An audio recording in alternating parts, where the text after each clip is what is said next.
Hello, everyone, and welcome to Just a Dude Podcast. I'm your host, Nathan, coming to you on Friday, March 21st, 2025, with a rundown of the biggest news stories across the United States from the past week. We're covering March 14th through today, and it's been an eventful stretch. From economic policies to natural phenomena, I've got the top 10 stories that made headlines. So settle in, and let's dive into this episode of Just a Dude in the News. First up, we've got President Trump making waves with his tariff agenda again. On March 21st, Yahoo Finance reported on his push for what he's calling Liberation Day on April 2nd, introducing new import duties. This follows a tough week for businesses, with FedEx cutting its 2025 outlook and pointing to Trump's tariff policies as a key factor. Their stock took a notable hit as a result. These tariffs are targeting imported goods, creating uncertainty for industries like manufacturing and logistics. The Federal Reserve has adjusted its projections, now estimating inflation could reach 2.8% by the end of 2025, higher than earlier forecasts. Companies are tightening budgets as they brace for potential cost increases as well. It's a bold move that's keeping everyone on their toes. Tech giant NVIDIA is also preparing for the fallout, especially with Trump threatening 25% tariffs on non-US made chips. This could drive up costs for semiconductor firms, though NVIDIA seems confident in its strategy. The ripple effects are clear. Businesses and markets are recalibrating in real time. It's a high-stakes play with global implications. I see this as a pivotal moment. Trump frames it as an economic liberation, but the immediate pressure on companies and consumers raises questions about the long-term payoff. April 2nd will be a critical date to watch. I'd love to hear your thoughts. What do you make of this tariff push? Let me know. Next, the Federal Reserve made headlines on March 19th by opting to keep interest rates unchanged. CNBC covered the decision, noting that while cuts might come later in 2025, the Fed's taking a wait-and-see approach amid tariff uncertainties. Wall Street responded positively, with stocks climbing after the announcement. Fed Chair Jerome Powell addressed the press that day, projecting a possible drop to 3.75% by year-end of 2025, but emphasizing patience. Consumer sentiment, however, is mixed. Surveys show growing inflation concerns tied to trade policies.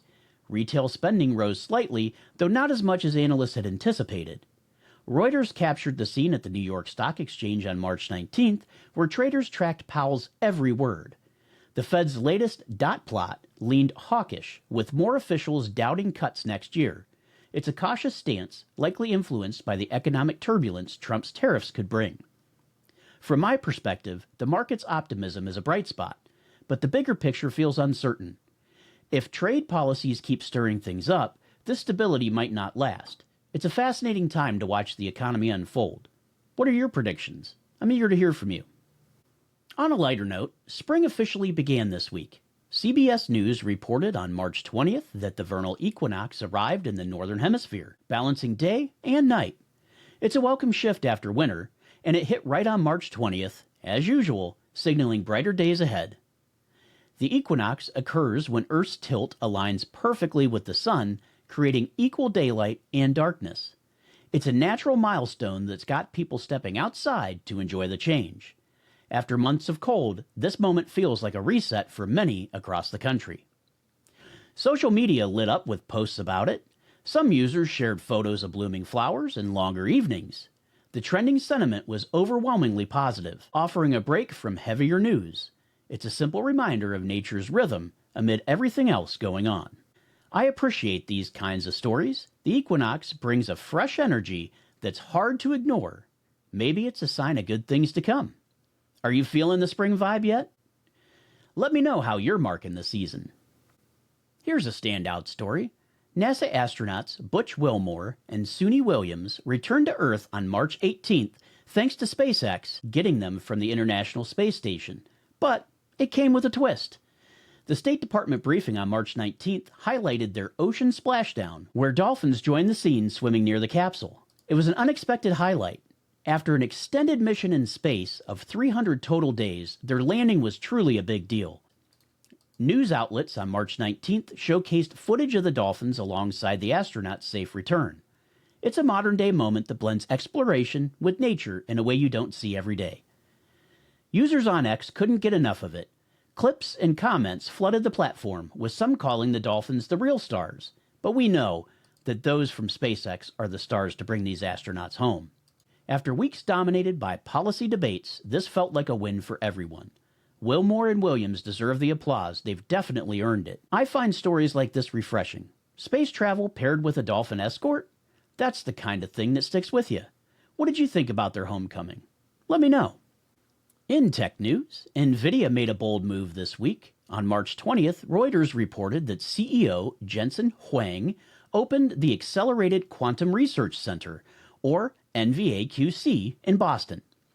Announced at GTC 2025, it's a shift for Huang, who's now embracing quantum computing to boost AI. The launch happened on March 20th, with Huang joined by leaders from Quantinuum and QEra. It's a big bet on quantum tech, but it shook the market. Stocks of rival quantum firms dropped as NVIDIA flexed its muscle. The industry's watching closely to see where this leads. Social media was abuzz with reactions. Some see it as a game changer, others questioned if quantum's ready for prime time. With the lab based in Boston, it could signal a new tech hub emerging. NVIDIA's clearly aiming high, blending quantum with its AI dominance. As your host, I'm intrigued by this one. Quantum computing sounds complex, but if it supercharges AI, it could be huge. Are you buying the hype, or is it too soon to tell? Let's discuss. I'm curious about your thoughts. Switching to sports, the U.S. men's national soccer team faced some changes this week.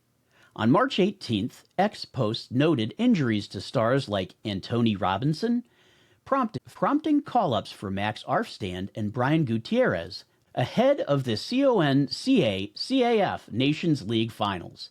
It's a curveball for the squad. Robinson's absence is significant. He's a standout at left back. With Johnny Cardoso and Austin Trusty also sidelines, newcomers like Jack McGlynn are stepping in. Fans are split. Some see it as a chance for fresh talent, others worry about the team's depth at a critical time. The finals are approaching fast and the competition's tough. Social media saw plenty of debate, optimism from some, concern from others. It's a pivotal moment for the U.S. men's national soccer team as they aim to hold their own on the regional stage. The stakes are definitely high. I'm rooting for them to pull through. Injuries are rough, but maybe these new players will surprise us. What's your take on the roster shakeup? Share your predictions. I'd love to hear them. Let's keep this conversation going on social media. Let's switch back to politics. President Trump made an unexpected move this week.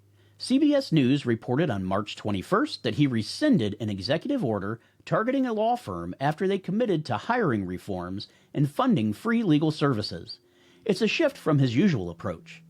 The firm was under scrutiny, details are thin, but their pledge apparently satisfied President Trump. On March 21st, he called off the order, drawing some attention online. Social media users noted it was a rare compromise, contrasting with his typically firm stance on policy. It's unclear what sparked the initial conflict, but this resolution suggests a pragmatic side to Trump's strategy. The firm likely dodged a bigger headache, and it's one less issue in a busy week. It's an interesting pivot worth keeping an eye on. I find these twists compelling. Is this a sign of flexibility, or just a one-off? I'm curious what you think. Let me know how you're reading this decision from President Trump. In legal news, a 42-year-old named Weiss faced serious charges on March 21st. CBS News reported he's been hit with 14 counts of computer hacking and 10 counts of identity theft. It's a major case that broke just as our week wrapped up. Specifics are limited, but the scale, 24 counts, suggests a significant operation. X had some early chatter with speculation about his motives ranging from profit to espionage. The charges alone make it a story to watch as more details emerge. Cybercrime always feels a bit unsettling. How does someone pull this off undetected? Prosecutors are moving forward, and it'll be interesting to see what comes out of court. It's a reminder of how connected and vulnerable our systems truly are.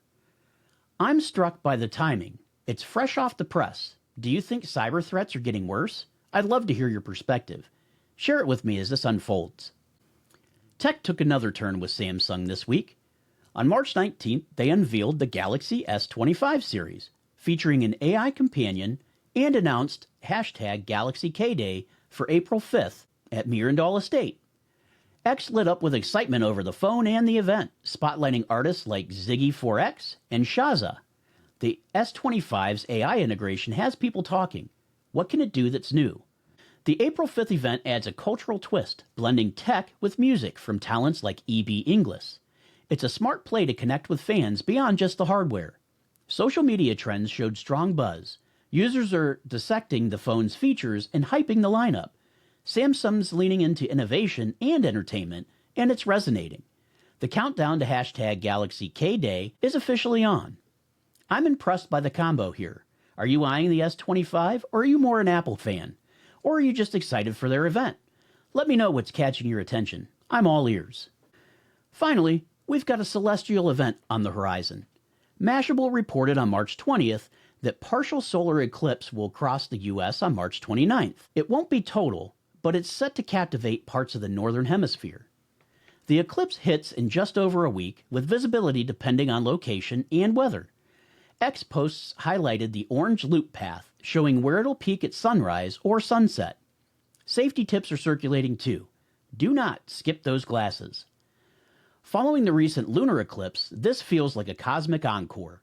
Millions could witness it, and it's stirring some excitement online. It's a chance to pause and appreciate something bigger than the daily grind. Hosting this podcast, I love ending on a note like this. Are you planning to catch the eclipse? Let me know your thoughts or viewing plans. I'd love to hear about it. Don't forget to share your photos on social media as well. That's our show for today. Your top 10 news stories from March 14th to the 21st, 2025, here on Just a Dude podcast. We've covered tariffs, tech breakthroughs, and a bit of cosmic wonder. Thanks for tuning in. I'd love to hear your reactions, so feel free to reach out on social media or hit us up on our email. Until next time, this is Nathan signing off. Take care and see you soon.